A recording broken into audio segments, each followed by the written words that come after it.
So, these are the materials that you're going to be using for this farm. Of course, you can modify it to make it even bigger or store more items. It's all up to you.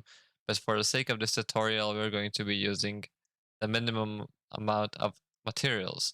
As well as you can use any type of block you want as long as it doesn't let light through and mobs can spawn on it.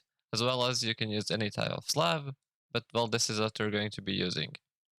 Well, let's get straight into building. And the first thing we're going to be setting up is our collection system. Because it's going to be at the very bottom of our farm. It's very simple, just some hoppers pointing into hoppers and pointing in a chest.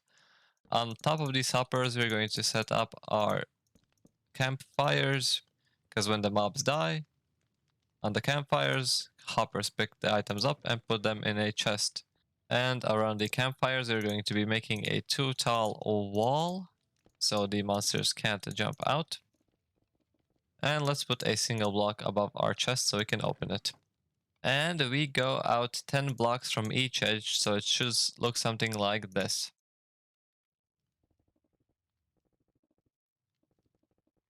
Now we just go across from one edge to the other in this zigzag formation, and this is going to be a constantly reoccurring pattern we're going to be building here.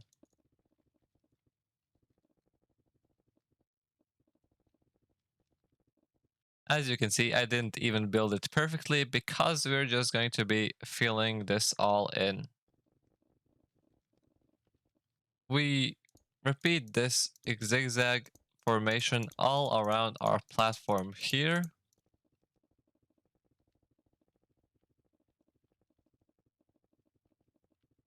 And finally, behind our outer layer, we do a one tall wall all around it.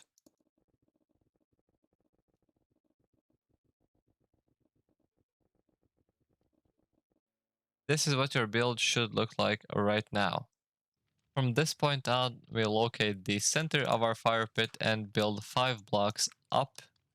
And after that, we go 7 blocks out in each direction and we continue on our zigzag pattern. And we also fill in the rest of our empty spaces. And this is what we get. At this point, we just go 3 blocks up. And on the third block, we repeat this platform's pattern. And we do this 4 more times. So we have 5 platforms in total.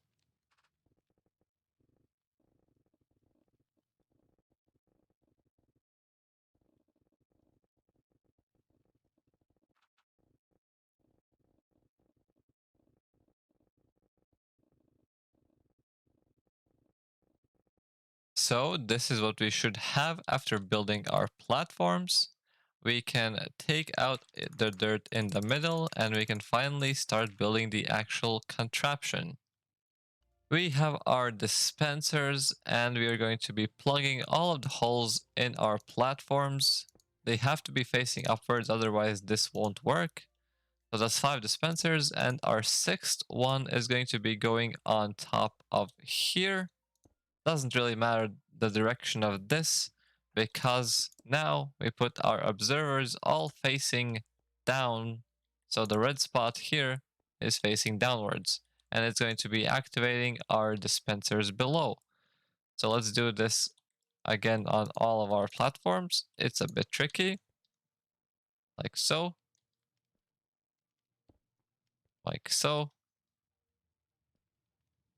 One here, full, and our last one. And this is done. Time to set up our redstone. It is pretty simple. It's just a clock basically for our buckets that are going to be in our dispensers. Now we come out 4 blocks to each side.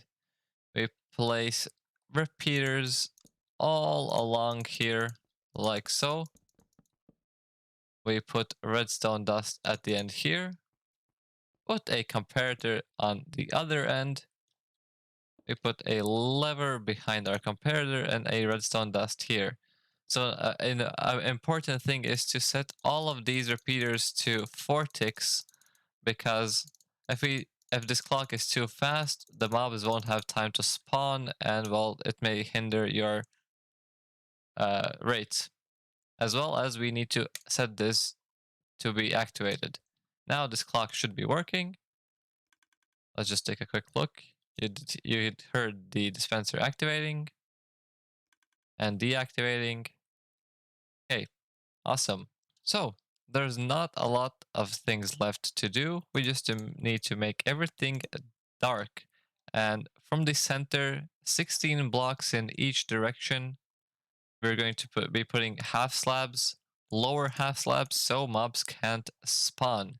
This is what we get. And now we just do the classic zigzag pattern all across and just fill everything with lower slabs.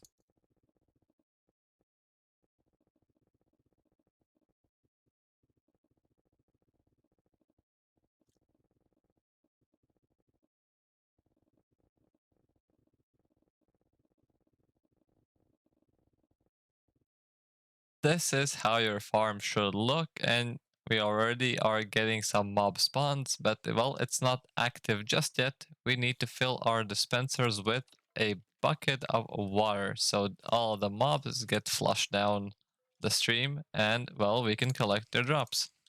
So let's just fill these in like so. That's why we need the 5 buckets. And well, oh, right. And one more thing, we need to fill all of this around with water, so when they fall down from their platforms, they get, well, pushed into the campfires. Right. So let me do this real quickly, like so. And, well, our farm is ready to be tested. Ideally, in a survival world, you would build a large tower of scaffolding, at least 120 blocks or so up in the air from the bottom of your spawning platforms, so that you get your best rates possible, right? But well, just not to waste your time, we're going to check real quick how our drops are doing, and this has been on for only like 5 minutes and is doing great. You can make this farm even bigger by adding even more platforms. Maybe you want to increase your delay so more mobs can spawn on your platforms. That's also not a problem. You just add a few more repeaters. But that's basically it for this farm. If you enjoyed this video, a thumbs up would be much appreciated. And bye bye.